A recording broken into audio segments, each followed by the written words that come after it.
Hello friends, welcome to TN Technical Exams channel. இந்த வீடியோவில் நம்ம ஃபண்டமெண்டல் டியூட்டிஸ் பற்றின டீட்டெயில்ஸ் தான் பார்க்க போகிறோம். இது 10th ஸ்டாண்டர்ட் பாலிட்டி புக்கில் இருந்து கவர் பண்ணியிருக்க சிலபஸ். ஸோ இந்த டாபிக் வந்து உங்களுக்கு எல்லாம் காம்படிட்டிவ் எக்ஸாம்ஸ் எஸ்பெஷலி டிஎன்பிசி எக்ஸாம்ஸ்க்கு ரொம்ப ஹெல்ப்ஃபுல்லாக இருக்கும்.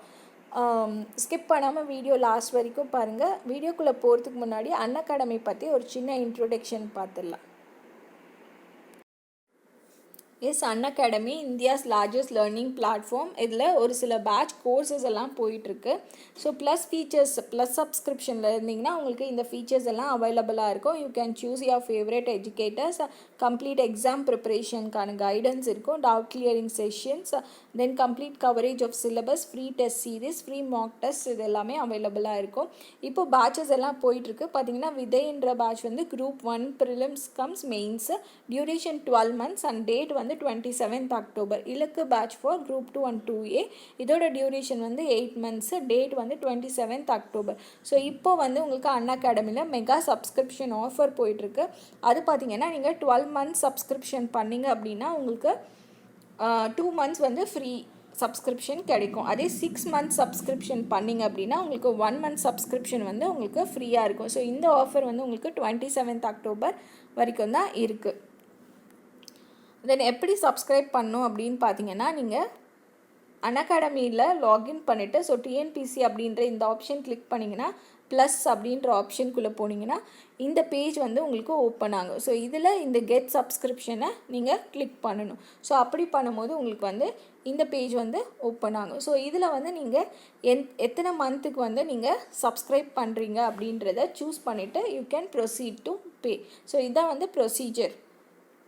நீங்கள் சப்ஸ்கிரைப் பண்ணுறதுக்கான ப்ரொசீஜர், அதாவது ப்ளஸ் சப்ஸ்கிரிப்ஷனுக்கு ஜாயின் பண்ணுறதுக்கான ப்ரொசீஜர். ஸோ என்னென்ன டெஸ்ட் சீரீஸ் போயிட்டுருக்குன்னு பாருங்கள். ஸ்கூல் புக் டெஸ்ட் சீரீஸு, தென் செம்மொழி தேர்வு தொடர் அப்படின்ற டெஸ்ட் சீரீஸ் போகுது. லாங்குவேஜ் டெஸ்ட் சீரீஸ் செப்பரேட்லி, குறிக்கோள் பேட்ச்க்கான டெஸ்ட் சீரீஸ் போயிட்டுருக்கு. It is for group 4 and VAO. Rank பேசிஸில் உங்களுக்கு ஸ்காலர்ஷிப்ஸும் அவைலபிளாக இருக்குது. தென் இலக்கு பேட்ச்க்கான டெஸ்ட் சீரீஸ், இதுவும் வந்து ஸ்காலர்ஷிப்ஸ் வந்து உங்களுக்கு இருக்குது. சமச்சீர் புக் டெஸ்ட் சீரீஸ் செப்பரேட்டாக போகுது. இது 6th to 10th standard books ஃபுல்லாகவே கவர் ஆகும், both in English and Tamil. Previous year question பேப்பருக்கான டெஸ்ட் சீரீஸும் வந்து போயிட்டுருக்கு. ஸோ ஃப்ரீயில் பார்த்தீங்கன்னா உங்களுக்கு சிலபஸ் எல்லாம் limited, practice test, notes, doubt clearing sessions எல்லாமே வந்து லிமிட்டடாக இருக்கும். பட் ப்ளஸில் வந்து கம்ப்ளீட் சிலபஸ் கவரேஜ், டெஸ்ட் சீரீஸும் நோட்ஸ் இதெல்லாம் வந்து அன்லிமிட்டடாக இருக்கும். ரெகுலர் டவுட் கிளியரிங் செஷன்ஸும் வந்து நீங்கள் அவைல் பண்ணிக்கலாம். ஸோ நான் அன்அகாடமியில் ப்ளஸ் எஜுகேட்டராக இருக்கேன். நீங்கள் ப்ளஸ் சப்ஸ்கிரிப்ஷன் பண்ணுற மாதிரி இருந்தால் pavitra.kumaran அப்படின்ற என்னோட ரெஃபரல் கோட் யூஸ் பண்ணி 10% டிஸ்கவுண்ட் அவைல் பண்ணிக்கலாம். Then you can follow me at this link. So fundamental டியூட்டிஸ்னால் என்னன்றதை பார்க்கலாம். ஃபண்டமெண்டல் டியூட்டிஸ் அப்படின்றது அடிப்படை கடமைகள். ஒரு இந்தியன் சிட்டிசனோட அடிப்படை கடமைகள் என்னென்ன அப்படின்னு சொல்லி கவர்மெண்ட் சொல்லியிருக்கிறது தான் ஃபண்டமெண்டல் டியூட்டிஸ். ஸோ எத்தனை ஃபண்டமெண்டல் டியூட்டிஸ் இருக்குதுன்னு பார்த்தீங்கன்னா 11 ஃபண்டமெண்டல் டியூட்டிஸ் இருக்குது. ஃபஸ்ட்டு நம்ம இந்த ஃபண்டமெண்டல் டியூட்டிஸை எந்த கண்ட்ரிலேருந்து அடாப்ட் பண்ணோம் அப்படின்னு பார்த்தீங்கன்னா USSR, ரஷ்யன் கண்ட்ரிலேருந்து தான் நம்ம இதை அடாப்ட் பண்ணியிருக்கோம். நம்மளோட நாட்டில் வந்து நேஷ்னல் எமர்ஜென்சி வந்து 3 டைம் கொண்டு வந்தாங்க. That is 1962, 71 and 75. ஓகேவா, 75. ஸோ இந்த பீரியடில் இந்திரா காந்தி அரசில் காங்கிரஸ் பார்ட்டி வந்து சர்தார் ஸ்வரன் சிங் கமிட்டி வந்து அப்பாயிண்ட் பண்ணியிருந்தாங்க. எந்த இயர் பார்த்தீங்கன்னா 1976 Sardar Swaran Singh committee. So exam point of வியூவில் இந்த கமிட்டி ரொம்ப இம்பார்ட்டண்ட். ஃபண்டமெண்டல் டியூட்டிஸ்க்காக அப்பாயிண்ட் பண்ண கமிட்டி இது. இயர் பார்த்தீங்கன்னா 1976. ஸோ அவங்க கொடுத்த பரிந்துரையின்படி தான் வந்து இந்த ஃபண்டமெண்டல் டியூட்டிஸை அமைச்சாங்க. So recommendations on fundamental duties. So இது எந்த அமெண்ட்மெண்ட்டில் சேர்த்தாங்க அப்படின்னு பார்த்தீங்கன்னா கான்ஸ்டியூஷனில் 42nd Amendment Act of 1976 added some responsibilities of citizens to our constitution called as fundamental duties. So the amendment added a new part. So இந்த amendment மூலமா நம்மளோட பார்ட்ஸில் கான்ஸ்டியூஷனில் part 4A then article 51A வந்து fundamental டியூட்டிஸை குறிக்குது. Part 4A then article 51A. So அதுக்கான committee என்னன்னு பார்த்துக்கோங்க, எந்த அமெண்ட்மெண்ட்டில் ஆட் பண்ணாங்க, எந்த பார்ட்டு, என்ன ஆர்டிக்கல், கமிட்டி அப்பாயிண்ட் பண்ண இயர், தென் எந்த கண்ட்ரிலேருந்து நம்ம அடாப்ட் பண்ணோம், இதெல்லாமே ஃபண்டமெண்டல் டியூட்டிஸில். So list of fundamental duties, என்னென்ன ஃபண்டமெண்டல் டியூட்டிஸ் இருக்குது, அடிப்படை கடமைகள் இருக்குது அப்படின்றத பார்க்கலாம். ஃபஸ்ட்டு நம்மளோட நேஷ்னல் ஃப்ளாக், நேஷ்னல் ஆந்தம், அப்புறம் ஐடியல்ஸ் அண்ட் இன்ஸ்டிடியூஷன்ஸ், இது எல்லாத்துக்குமே நம்ம வந்து ரெஸ்பெக்ட் தரணும் அப்படின்னு சொல்லியிருக்காங்க. தேசிய சின்னங்கள், தேசிய கொடி, தேசிய கீதம், இந்த மாதிரி நேஷ்னல் சிம்பிள்ஸ் எல்லாத்துக்குமே வந்து நம்ம ரெஸ்பெக்ட் தரது தான் வந்து நம்மளோட ஃபஸ்ட்டு ஃபண்டமெண்டல் டியூட்டி. ஓகேவா? Abide by the constitution, to abide by the constitution and respects its ideals and institutions. Next national flag and national anthem. அடுத்து பார்த்தீங்கன்னா நெக்ஸ்ட்டு இது first fundamental duty. Then next இதெல்லாம் article எப்படி வரும்னு பார்த்தீங்கன்னா 51A தென் ப்ராக்கெட்டில் A. Okay, so இப்படி தான் வந்து இந்த ஆர்டிக்கலை ரெப்ரசன்ட் பண்ணுவாங்க. அப்போ 51A B உங்களுக்கு என்ன அப்படின்றத to cherish and follow the Nobel ideals which inspired the national struggle for freedom.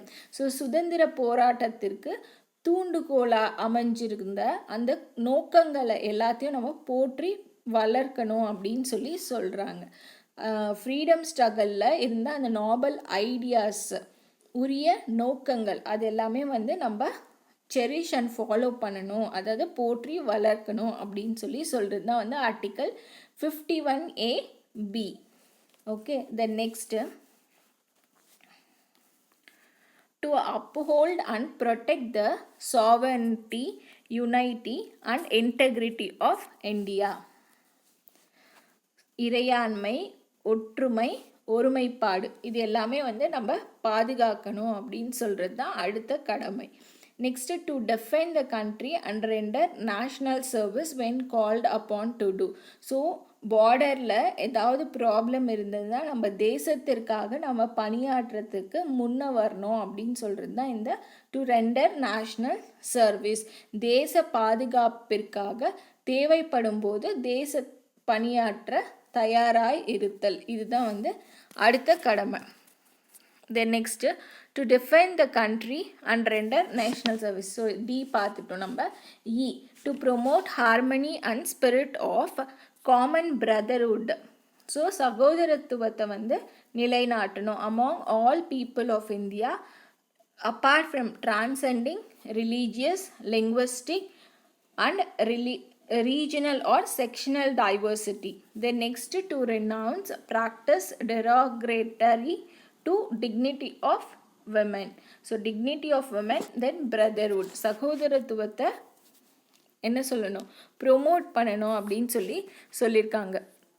நம்மளோட சமயம், மொழி, தென் அந்த பகுதி சார்ந்த வேறுபாடு, இதெல்லாம் எதுவுமே இல்லாமல் சகோதரத்துவத்தை வந்து நம்ம மேம்படுத்தணும் அப்படின்னு சொல்கிறது தான் இந்த fundamental duty. Then dignity of விமனை வந்து பாதுகாக்கணும் அப்படின்னு சொல்லியிருக்காங்க இல்லையா, பெண்களோட கண்ணியத்தை வந்து நம்ம காக்கணும், மேம்படுத்தணும் அப்படின்னு சொல்கிறது தான் இந்த 51E டியூட்டி. தென் எஃப் பாருங்கள், value and preserve the rich heritage of our composite culture. So நம்மளோட பாரம்பரிய கலப்பு கலாச்சாரத்தை வந்து மதித்து பாதுகாக்கணும் அப்படின்றது தான் இது.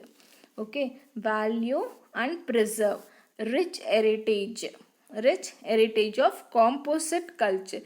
ஸோ காம்போசிட் கல்ச்சர், ரிச் ஹெரிட்டேஜ்னால் நம்மளோட உயர்ந்த பாரம்பரியம், அப்புறம் காம்போசிட் கல்ச்சர் அப்படின்னும் போது கலப்பு கலாச்சாரம், அது ரெண்டுத்தையும் வந்து பாதுகாத்து மதிக்கணும் அப்படின்னு இருக்காங்க. அடுத்து 51G, இது என்னன்னு பார்த்தீங்கன்னா to protect and improve the natural environment including forest, lakhs and reverse. So நம்மளோட என்விரான்மெண்ட்டை நம்ம பாதுகாக்கணும். அது மட்டும் இல்லாமல் காடுகள், ஏரிகள், ஆறுகள், வன விலங்குகள், இதெல்லாமே நம்ம பாதுகாப்பாக வைத்திருக்கணும் அப்படின்னு இருக்காங்க. Next H 51AH to develop scientific temper, அதாவது அறிவியல் கோட்பாடுகள், அப்புறம் humanism and the spirit of enquiry and reform அப்படின்றாங்க. ஹியூமனிசம் மனிதநேயம் and spirit of enquiry and reform ஆராய்ச்சி மனப்பான்மை மற்றும் சீர்திருத்தம் இது எல்லாத்தையும் வந்து டெவலப் பண்ணும் அப்படின்னு இருக்காங்க. Scientific temper, humanism, spirit of enquiry and reform இதெல்லாமே டெவலப் பண்ணணும்னு சொல்லியிருக்காங்க.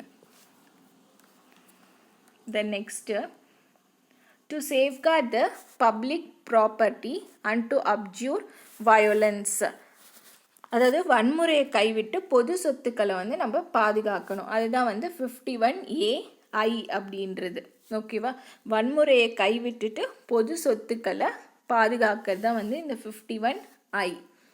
தென் ஜே பாருங்க, to strive towards excellence in all spheres of individual and collective activity so that nation constantly rises. So ஒவ்வொரு மனிதனோட இம்ப்ரூவ்மெண்ட் வந்து நம்மளோட தேசத்தை வந்து மிகப்பெரிய லெவலில் வந்து கொண்டு போகும் அப்படின்னு சொல்லியிருக்காங்க.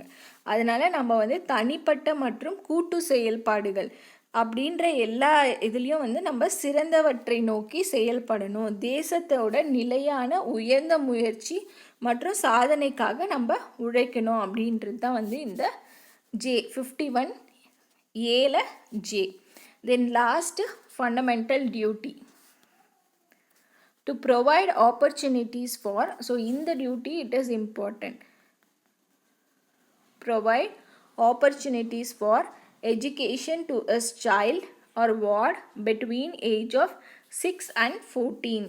ஸோ இது எந்த ஃபஸ்ட்டு ஸ்டார்டிங்கில் 10 ஃபண்டமெண்டல் டியூட்டிஸ் தான் இருந்தது. ஸோ இந்த 11th ஃபண்டமெண்டல் டியூட்டி எப்போ ஆட் பண்ணாங்க அப்படின்னா 86th கான்ஸ்டிடியூஷனல் அமெண்ட்மெண்ட் ஆக்ட் 2002 தான் இந்த 11th fundamental duty under 51AK. So இப்படி தான் வந்து உங்களுக்கு இந்த டியூட்டிஸ் எல்லாம் ரெப்ரசன்ட் ஆகிருக்கும். ஸோ இதில் என்ன சொல்லியிருக்காங்கன்னா, provide opportunity for education to children.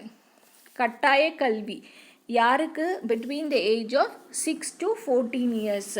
6லேருந்து 14 வயதுக்கு உட்பட்ட குழந்தைகளுக்கு கட்டாய கல்வி தான் வந்து இந்த லாஸ்ட்டு ஃபண்டமெண்டல் டியூட்டி. இங்கே இருக்குது பாருங்கள். which all citizens of India or parents shall provide opportunities for education to their children between the age of 6 and 14 years. So இதுதான் வந்து 11 fundamental duties. So fundamental duties பற்றி ஃபுல்லாக நம்ம பார்த்துருக்கோம். ஆல்ரெடி வந்து இந்த யூனிட்டில் இருக்க மற்ற டாபிக்ஸும் வந்து நான் போட்டிருக்கேன். நீங்கள் அது ஏதாவது பார்க்கல அப்படின்னா கீழே டிஸ்கிரிப்ஷனில் அதுக்கான லிங்க் தானே, அது யூஸ் பண்ணி பார்த்துக்கோங்க. தென் சேனலோட டெலிகிராம் லிங்க் வந்து கீழே டிஸ்கிரிப்ஷனில் கொடுத்துருங்க. அந்த டெலிகிராம் லிங்க்கை யூஸ் பண்ணி நீங்கள் டெலிகிராம் சேனலில் ஜாயின் பண்ணிக்கிட்டிங்கன்னா நான் போடுற வீடியோஸ்க்கான அப்டேட்ஸ் வந்து உங்களுக்கு உடனே கிடைக்கும். தேங்க்யூ ஃபார் வாட்சிங் ஃப்ரெண்ட்ஸ். உங்களுக்கு வீடியோ யூஸ்ஃபுல்லாக இருந்தால் மறக்காமல் லைக் பண்ணுங்கள், ஷேர் பண்ணுங்கள், தென் சேனலை சப்ஸ்கிரைப் பண்ணுங்கள். தேங்க்யூ.